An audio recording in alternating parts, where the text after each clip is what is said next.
ओम गणेशाय नमः। ओम नमः शिवाय।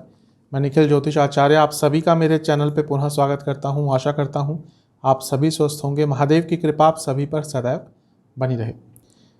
ये वीडियो मेष के लिए महत्वपूर्ण है क्योंकि ये वीडियो है आने वाले सप्ताह यानी कि 24 जुलाई 2023 से 30 जुलाई 2023 तक के साप्ताहिक राशिफल के बारे में। कैसा रहेगा आने वाला सप्ताह। जो मेरा साप्ताहिक राशिफल होता है वो प्रमुखतः चंद्रमा की गति पर आधारित होता है। चंद्रमा नवग्रहों में से सबसे तेज भागते हैं, 2.25 से 2.5 दिन में अपना राशि परिवर्तन कर लेते हैं। इसलिए हफ्ते में अलग अलग भावों में अलग अलग राशियों में जाते हैं, अलग अलग ग्रहों के साथ युति बनाते हैं, दृष्टियां होती हैं उन पर, उनकी दृष्टि किसी भाव पर जाती है, तो बहुत बदलाव हफ्ते में लाते हैं। आप भी देखते होंगे अपने जीवन में कि आपके जीवन में एक हफ्ते में ही बड़े बड़े बदलाव, छोटे छोटे बदलाव आते रहते हैं। कहीं ना कहीं वो जो एक्टिवेशन होता है वो चंद्रमा के कारण ही होता है।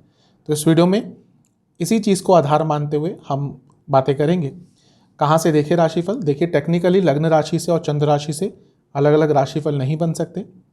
इसलिए इन शॉर्ट अगर आपका मेष लग्न है या मेष चंद्र राशि है, दोनों ही गाइडेंस के लिए इस राशिफल को देख सकते हैं। तो शुरुआत करते हैं इस महत्वपूर्ण वीडियो का। 24 जुलाई चंद्रमा आपके छठे भाव में ही रहेंगे यानी कि कन्या राशि में, और 25 जुलाई सुबह के करीबन 11:30 बजे तक उनका प्रवास यहीं पर रहेगा।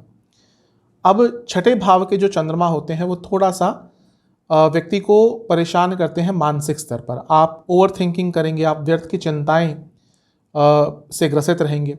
हाँ, छठे भाव के चंद्रमा कुछ अटका हुआ कार्य अवश्य पूर्ण कर देते हैं, कुछ रुका हुआ पैसा भी वापस लेकर आ सकते हैं, जो कार्य अटक रहे थे उसमें गति ला सकते हैं।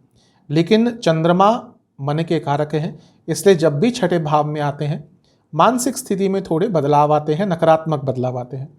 व्यर्थ की चिंताएं करेंगे जिनका लेना देना कुछ वास्तविकता से नहीं होगा। एक बात है कि इस टाइम पर किसी को पैसा उधार मत दीजिएगा, वो पैसा वापस लाने में आपको थोड़ा कष्ट होगा। लग्न के स्वामी यानी कि मंगल से दूसरे घर में है, यानी कि ये भी बता रहा है कहीं ना कहीं भौतिक जीवन के लिए समय अच्छा रहेगा, लेकिन घर में थोड़ी टेंशन हो सकती है। वाणी के कारण घर में थोड़ी प्रॉब्लम उत्पन्न हो सकती है, तो इन सब चीज़ों का आपने थोड़ा ध्यान ज़्यादा रखना है। क्योंकि जो कन्या राशि है जिसमें चंद्रमा है वो द्विस्वभाव की राशि है। जब चंद्रमा इसमें जाते हैं और छठे भाव में होते हैं तो कोई बड़ा निर्णय नहीं लेना चाहिए। किसी भी बड़े निर्णय को लेने से आपको अपने आप को हफ्ते के शुरुआती भाग में पूर्ण तरह से रोकना है। जहाँ तक नवांशा कुंडली की बात है, एक एग्रेशन रहेगा, एक फ्रस्ट्रेशन रहेगा, एक ऊर्जा भी रहेगी, तो उस ऊर्जा को आपको सही डायरेक्शन में लगाना है। ये जो हफ्ते का शुरुआती भाग है, कुछ ऐसी चीज़ें आप बोल जाएंगे जो आपको नहीं बोलनी चाहिए, और वाणी पर बहुत नियंत्रण आपको रखना होगा। इम्पल्सिव होते हैं मेष वाले, मैं बहुत बार बता चुका हूँ, और उस इम्पल्सिवनेस के कारण ही कभी कभी गलत निर्णय ले लेते हैं, गलत चीज़ें बोल देते हैं, और हफ्ते के शुरुआत में ऐसा हो सकता है। कन्फ्यूजन बहुत रहने वाली है। दशांशा कुंडली बता रही है मैनेजमेंट संबंधित कार्य करते हैं, एजुकेशन संबंधित कार्य करते हैं, समय बहुत अच्छा रहेगा। जहाँ तक लव लाइफ की बात है, यहाँ पे भी कन्फ्यूजन दिख रही है। कन्फ्यूजन से ज़्यादा एक विश्वास की कमी दिख रही है, और वो आपको ठीक करनी पड़ेगी। वैवाहिक जीवन स्ट्रेस बहुत रहेगा। कई ऐसी चीज़ें हैं जो एक दूसरे को समझा नहीं पा रहे, कई ऐसी एक्सपेक्टेशन है जो एक दूसरे की पूरी नहीं कर पा रहे, और ये सारी चीज़ें मिश्रित होकर आपको तंग करने वाली हैं। जहाँ तक सेहत की बात है, पेट के रोग बहुत तंग करेंगे, लोअर बैक में दर्द रहेगा, और जिनको डायबिटीज़ है थोड़ा सा अपना ध्यान ज़्यादा दें। स्टूडेंट्स के लिए समय ठीक दिख रहा है। अगर कोई एग्जाम आदि आपका हफ्ते के शुरुआती भाग में ही पड़ता है, उसमें रिजल्ट आपका अच्छा रहेगा। बस थोड़ा सा अपने गुस्से पर आपको नियंत्रण रखना है। जहाँ तक सर्वाष्टक की बात है, आपका धन स्थान ही अत्यंत बली है। ठीक है, धन के स्वरूप में जैसा मैंने कहा समय अच्छा रहेगा। 25 जुलाई दिन के करीबन या सुबह के करीबन 11 बजे के आसपास चंद्रमा आपके सप्तम भाव में यानी कि तुला राशि में प्रवेश कर जाएंगे, और 27 जुलाई शाम के करीबन 7 बजे के आसपास तक उनका गोचर प्रवास उनका यहीं पर रहेगा। सप्तम के चंद्रमा वैसे न्यूट्रल होते हैं। प्रॉब्लम क्या है कि यहाँ पे वो केतु के साथ आ गए। राजयोग बना रहे हैं क्योंकि केंद्र के स्वामी हैं, राजयोग बना रहे हैं, लेकिन ये जो चंद्रमा है ये क्षीण हो चुके हैं। ये इनका जो बल है वो थोड़ा सा कम है। क्यों? क्योंकि एक तो केतु के साथ हो गए तो ये ग्रहण योग बन गया। केतु के साथ बहुत संवेदनशील हो जाते हैं, और उसके साथ ही एक जो जिस स्वभाव की राशि में है यानी कि तुला राशि में, वो चर स्वभाव है, यानी कि स्थिरता नहीं रहती, मन में स्थिरता नहीं रहेगी। दूसरी चीज़ ये भी है कि चंद्रमा नीच अभिलाषी भी हो गए हैं, क्योंकि अगली बार जब वो राशि परिवर्तन करेंगे अपनी नीच की राशि में प्रवेश कर जाएंगे। तो हफ्ते के मध्य भाग से चंद्रमा बहुत संवेदनशील आपके हो जाएंगे। थोड़ा ध्यान आपको ज़्यादा रखना है। ये समय मैरिड लाइफ के लिए अच्छा नहीं है, ये समय पब्लिक लाइफ के लिए भी अच्छा नहीं है। ये वो समय है जब आपका नाम खराब किया जा सकता है, ये वो समय है जब आपके नाम को खराब करने का प्रयास किया जा सकता है। अगर आप बहुत पॉपुलर हैं, अगर आपको बहुत लोग जानते हैं करियर में, बिजनेस में, तो थोड़ा सा संभल के रहिएगा। स्पेशली कार्य क्षेत्र में लोग जानबूझकर आपके पीठ पीछे बात करना शुरू कर देंगे, आपके नाम को खराब करने का प्रयास करेंगे, तो थोड़ा संवेदनशील ये समय बन जाता है। एकमात्र अच्छी चीज़ हफ्ते के मध्य भाग में है बृहस्पति की चंद्रमा पर दृष्टि। ये गजकेसरी योग भी बनाता है और बृहस्पति अपने आप आपके भाग्यस्थान के स्वामी है। चंद्रमा को देखेंगे तो थोड़ी सी पॉजिटिविटी अवश्य आएगी, लेकिन केतु के कारण, राहु केतु एक्सेस के कारण, नीच अभिलाषी चंद्रमा के कारण संवेदनशीलता जो है वो थोड़ी ज़्यादा है। कुछ नया मत कीजिएगा, जैसा जीवन चल रहा है उसको वैसे ही चलने दीजिएगा। लग्न के स्वामी से तीसरे में है, अचानक से यात्रा के आपके योग बन सकते हैं, क्योंकि सप्तम भाव में भी चल रहे हैं और चर स्वभाव की राशि में है। 1, 4, 7, 10 की चर स्वभाव की राशियाँ होती हैं। जहाँ तक नवामसा की बात है, पुरानी चीज़ें बहुत याद आएंगी, ओवर थिंकिंग बहुत ज़्यादा होगी, आगे बढ़ने की ललक रहेगी, लेकिन बढ़ना कैसे है, ये करना है, वो करना है, लेकिन वो करना कैसे, यानी कि पाथ, रास्ता, वो आपको क्लियर नहीं रहेगा। कोई गुरुतुल्य व्यक्ति है जीवन में, उनसे बात कीजिए। ये समय वो है जब आपको गाइडेंस की बहुत आवश्यकता है। हाँ, एक चीज़ दिख रही है कि धन के स्वरूप में अचानक से आपको लाभ हो सकता है। स्पेशली जो लोग अपना काम करते हैं, सेल्फ एम्प्लॉयड है, बिजनेस है, उनका अचानक से धन का लाभ हो सकता है। जहाँ तक दशांशा की बात है, जो लोग फाइनेंस, एजुकेशन, फैशन, इनसे जुड़ा कुछ भी कार्य करते हैं, उनके लिए समय बहुत अच्छा रहेगा। लव लाइफ में मिला जुला सा समय है, मिश्रित सा। एक अट्रैक्शन बहुत रहेगा, फिजिकल इंटीमेसी बहुत रहेगी, लेकिन छोटी छोटी बातों पर लड़ाई झगड़े भी होंगे। वैवाहिक जीवन अच्छा नहीं दिख रहा। एक तो बंधन जैसा लगेगा, आपका मन करेगा क्यों हूँ मैं मैरिड इस व्यक्ति से, इस महिला से या इस पुरुष से, तो बंधन जैसा लगेगा और लड़ाई झगड़े बहुत होने वाले हैं।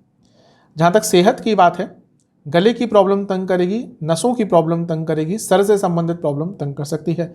स्टूडेंट्स के लिए बहुत अच्छा समय है। स्टूडेंट्स के लिए हफ्ते का मध्य भाग भी बहुत शुभता लेकर आ रहा है। जहाँ तक सर्वाष्टक की बात है, आपका तीसरा भाव अत्यंत बली है, तो जैसा मैंने कहा कि यात्रा के आपके योग अचानक से बन सकते। 27 जुलाई शाम के करीबन 7 बजे चंद्रमा आ जाएंगे आपके 8वें घर में, वृश्चिक में, और हो जाएंगे नीच के, डेबिलिटेटेड, और 8वां स्थान भी है, और बृहस्पति से अष्टम में है जो शकट योग बनता है। तो जैसा मैंने शुरू में भी कहा था, ये हफ्ता थोड़ा सा मेष के लिए संवेदनशील ज़्यादा रहेगा, क्योंकि ना ही चंद्रमा को भाव के अनुसार, ना ही ग्रहों के अनुसार, ना ही योगों के अनुसार कुछ शुभता हफ्ते के मध्य भाग के बाद मिल रही है।